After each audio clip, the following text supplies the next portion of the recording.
A graça e paz, um bom dia. Estamos aqui com mais um devocional com a leitura bíblica anual. Nós estamos no 25º dia, no domingo, e vamos ver o que o Senhor tem para nós mais esse dia. Queria começar com oração, como sempre. Senhor, obrigado por esse dia. Obrigado, Senhor, porque o Senhor tem nos abençoado até aqui. Continua conosco, Senhor. Abençoa para que esse texto que nós vamos ler venha encontrar, Senhor, morada em nossos corações, para que a tua vontade e as tuas palavras venham, Senhor, se fazer claras em nossas mentes. Continua conosco, isso que eu te peço e te agradeço. Em nome de Jesus. Amém. Amém. Nós tínhamos parado no momento em que Jacó havia morrido. Então, nós vamos continuar aqui. Inclusive, nós vamos terminar o primeiro livro, Gênesis, e já vamos começar o segundo livro, Êxodo, que conta a história da saída do povo do Egito. E diz o seguinte: José atirou-se sobre seu pai, chorou sobre ele e o beijou. Em seguida, deu ordem aos médicos que o serviam para que embalsamassem o corpo de seu pai, e Jacó foi embalsamado.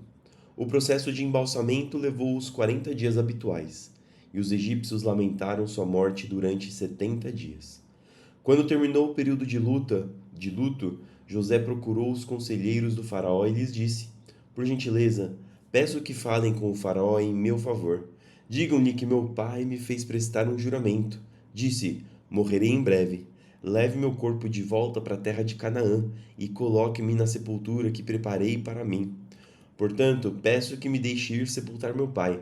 Depois voltarei sem demora. O faraó atendeu ao pedido de José e disse: Vá e sepulte seu pai, como ele o fez prometer. Então José partiu para sepultar seu pai. Foi acompanhado de todos os oficiais do faraó, todos os membros mais importantes da casa do faraó e todos os oficiais de alto escalão do Egito. Olha a honra que Jacó recebeu depois da sua morte. José também levou consigo toda a sua família, seus irmãos e a família deles, as crianças pequenas, os rebanhos e o gado. Porém, deixaram na terra de Gósen. Perdão, as crianças pequenas, os rebanhos e o gado, porém, deixaram na terra de Gósen. Foram todas as famílias, os irmãos e as famílias dele. Verso 9. Muitas carruagens e seus condutores acompanharam José, formando um grande cortejo. Quando chegaram à Eira de Atade, perto do rio Jordão, realizaram uma grande cerimônia fúnebre, com um período de 7 dias de luto pelo pai de José. Os cananeus que moravam na região os viram chorar na Eira de Atade e mudaram o nome do lugar, que fica próximo ao Jordão, para Abel-Misraim, pois disseram: Este é um lugar de lamento profundo para esses egípcios. Assim, os filhos de José fizeram o que ele lhes havia ordenado. Levaram seu corpo para a terra de Canaã e o sepultaram na caverna, no campo de Macpela, perto de Manre. Essa é a caverna que Abraão havia comprado de Efron, o Hitita, como sepultura permanente. Depois de sepultar Jacó, José voltou para o Egito com seus irmãos e com todos que o haviam acompanhado. Uma vez que seu pai estava morto, porém, os irmãos de José ficaram temerosos e disseram: Agora José mostrará sua ira e se vingará de todo o mal que lhe fizemos.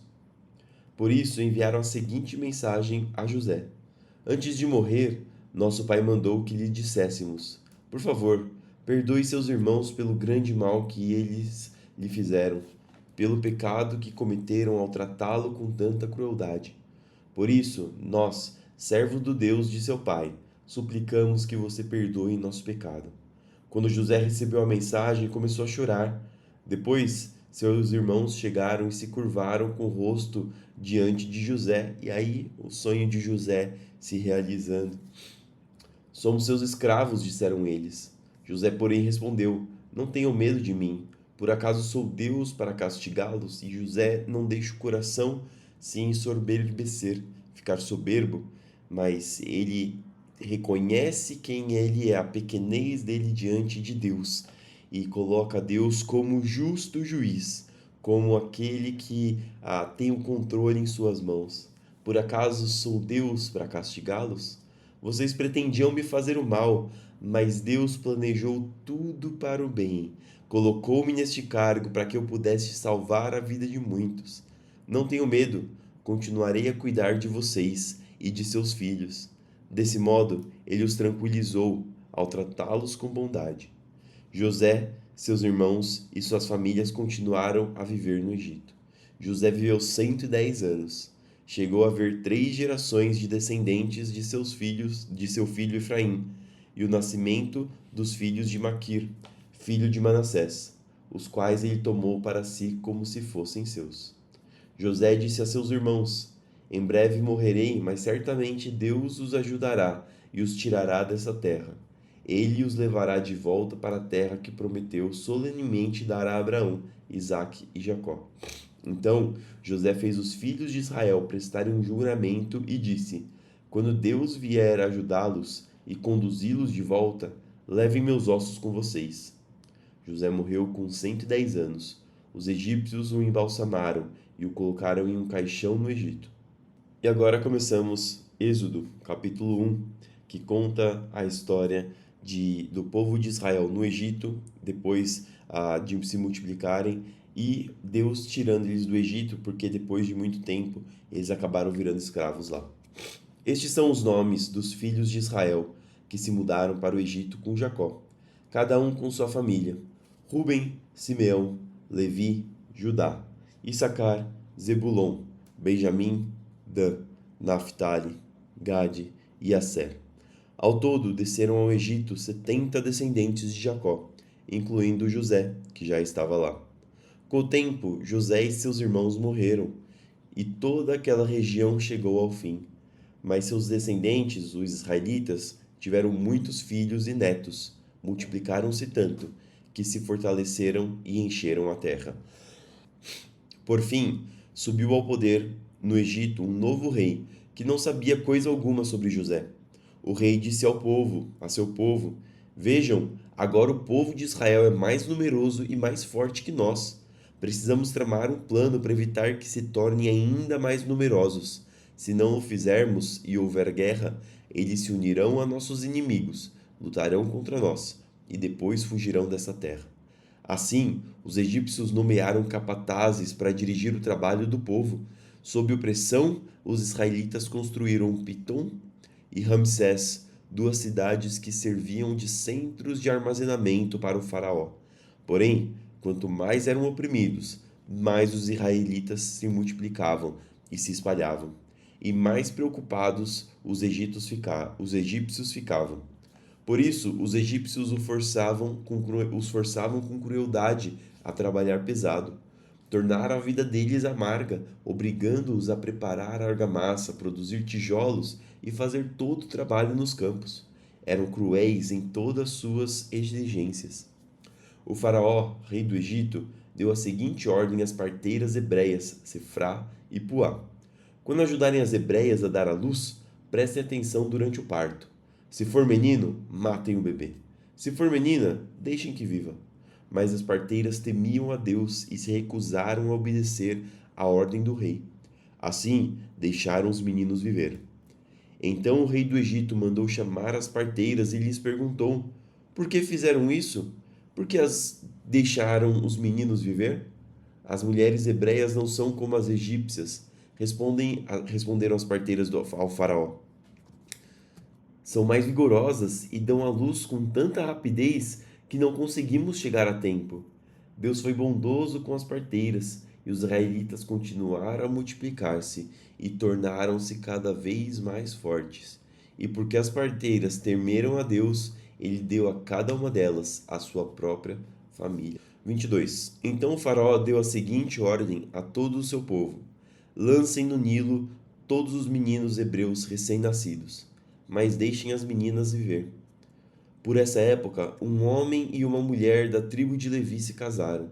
A mulher engravidou e deu à luz um menino. Viu que era um lindo bebê e o escondeu por 3 meses. Estava com medo que o menino fosse morto. Verso 3. Quando não conseguia mais escondê-lo, pegou um cesto feito de juncos, de papiro, e o revestiu com betume e piche. Acomodou o bebê no cesto e o colocou entre os juncos, à margem do rio Nilo. A irmã do bebê ficou observando a certa distância para ver o que lhe aconteceria.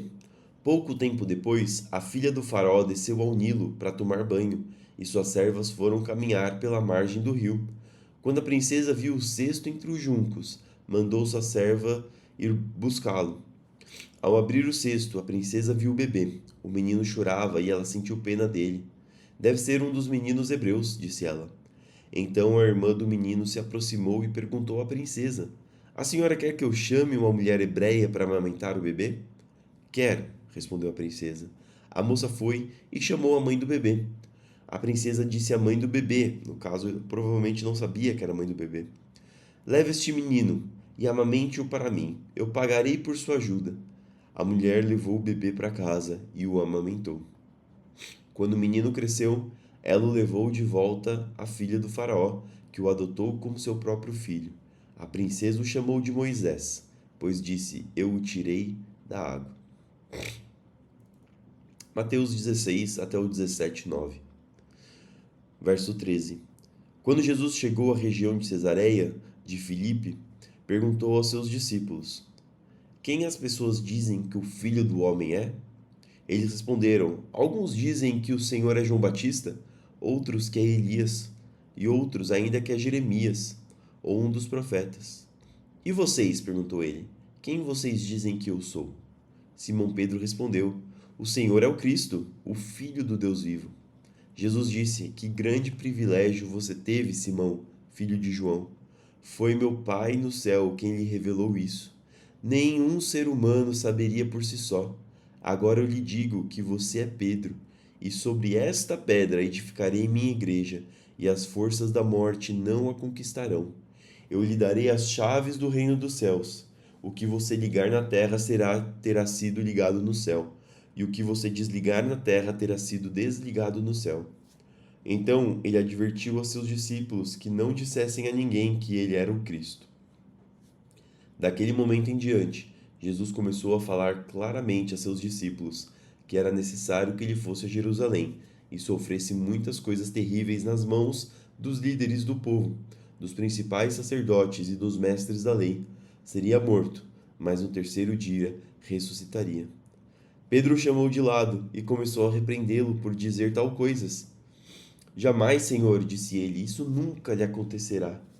Aqui Jesus está contando o seu plano e inclusive Pedro, aquele que antes Jesus falou que ele receberia as chaves do reino dos céus e o que ele ligaria na terra seria ligado no céu e o que desligasse na terra teria sido desligado no céu.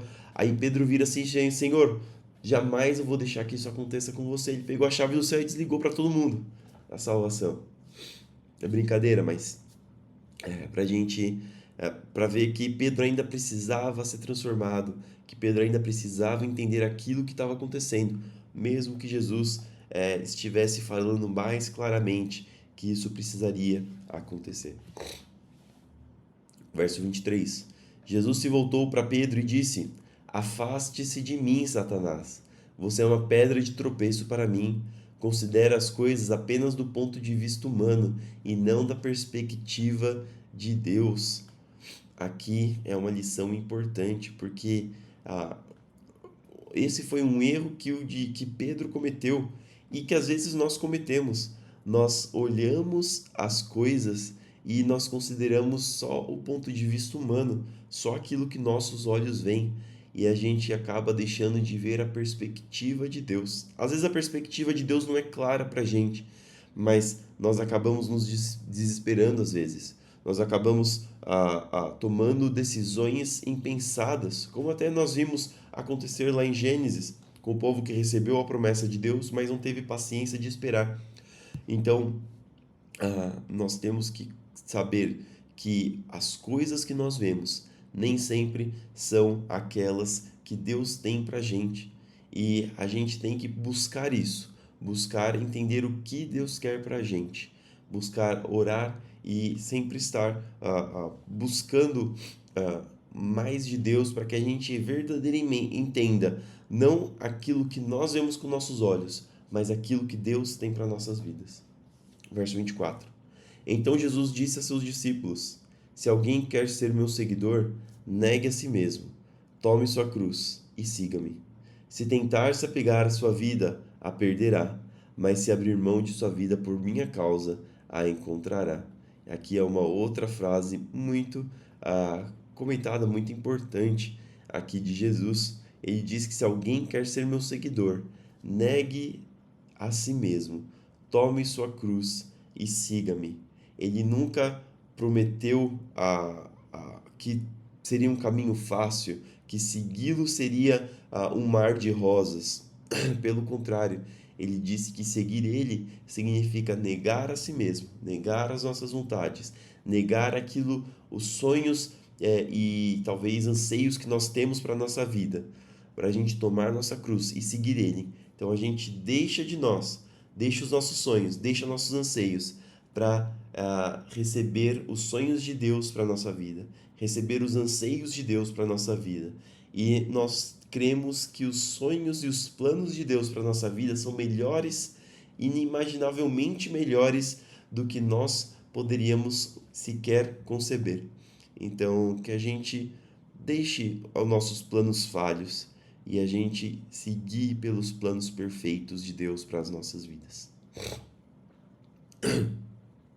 Se tentar se apegar à sua vida, a perderá, mas se abrir mão de sua vida por minha causa, a encontrará.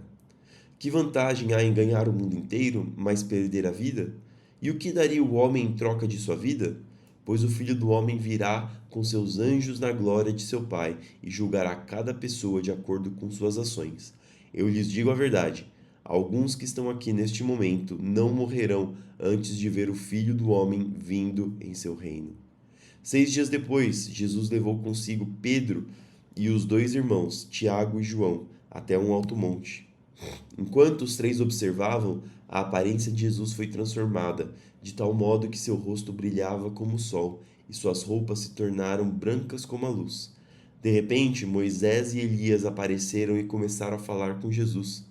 Pedro exclamou: Senhor, é maravilhoso estarmos aqui. Se quiser, farei 3 tendas. Uma será sua, uma de Moisés e outra de Elias. Enquanto ele ainda falava, uma nuvem brilhante os cobriu, e uma voz que vinha da nuvem disse: Este é o meu filho amado, que me dá grande alegria. Ouçam-no. Os discípulos ficaram aterrorizados e caíram com o rosto em terra. Então Jesus veio e os tocou. Levantem-se, disse ele, não tenham medo. E, quando levantaram os olhos, viram apenas Jesus. Enquanto desciam do monte, Jesus lhes ordenou: não contem a ninguém o que viram, até que o Filho do Homem ressuscite dos mortos. Salmos 21, do 1 ao 13. Ao regente do coral, Salmo de Davi. Em tua força, Senhor, o rei se alegra. Grita de alegria, porque lhes dás vitória.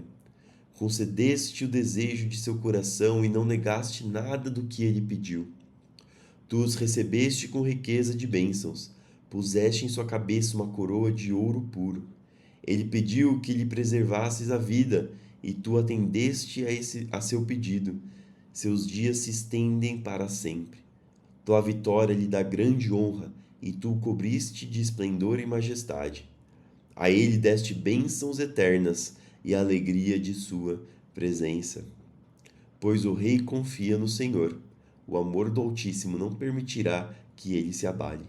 Tu alcançarás todos os teus inimigos, tua forte mão direita apanhará todos que te odeiam.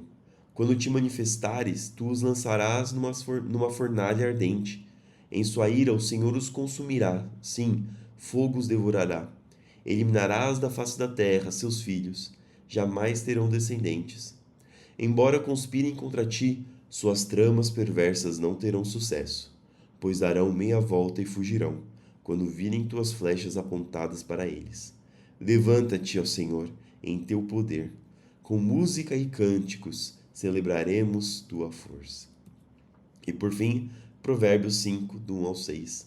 Meu filho, preste atenção à minha sabedoria. Ouça bem meu conselho prudente. Assim você mostrará discernimento, e seus lábios expressarão o que aprendeu. Pois os lábios da mulher imoral são doces como mel, e sua boca é mais suave que azeite. No fim, porém, ela é amarga como veneno e afiada como uma espada de dois gumes. Seus pés descem para a morte, seus passos conduzem direto à sepultura, pois ela não se interessa pelo caminho da vida, não se dá conta de que anda sem rumo por uma trilha tortuosa. E essas foram as palavras do Senhor para nós nesse dia. Espero que elas possam frutificar em seu coração e para que você continue meditando nelas durante o seu dia. Fazer uma oração para que a gente possa terminar mais este período de devocional. Senhor, obrigado, Pai, por mais esse dia. Obrigado por essas tuas palavras. Abençoa para que elas possam, Senhor, encontrar morada em nosso coração, para que nós possamos colocá-las em prática, para que nós possamos entender a sua vontade. Guia-nos, Senhor, para que possamos cada dia mais nos parecer com Cristo. Abençoa, Senhor, para que nós possamos ter um bom dia, para que nós possamos te louvar e te engrandecer no culto, Senhor. Abençoa para que nós possamos, Senhor, ter esse dia para a tua glória. Senhor, abençoa aqueles que estão doentes, para que o Senhor cure, para que o Senhor livre, para que o Senhor guarde de todo mal. Abençoa aqueles que estão nos hospitais, para que eles possam, Senhor, receber a tua cura e teu poder. Fica com teu povo, Senhor, guiando para, Senhor, a tua vontade, para os teus passos, Senhor. Isso que eu te peço e te agradeço, em nome de Jesus. Amém. Amém? Um bom dia para você, que nós possamos ter um ótimo culto, louvando e engrandecendo o nome do Senhor.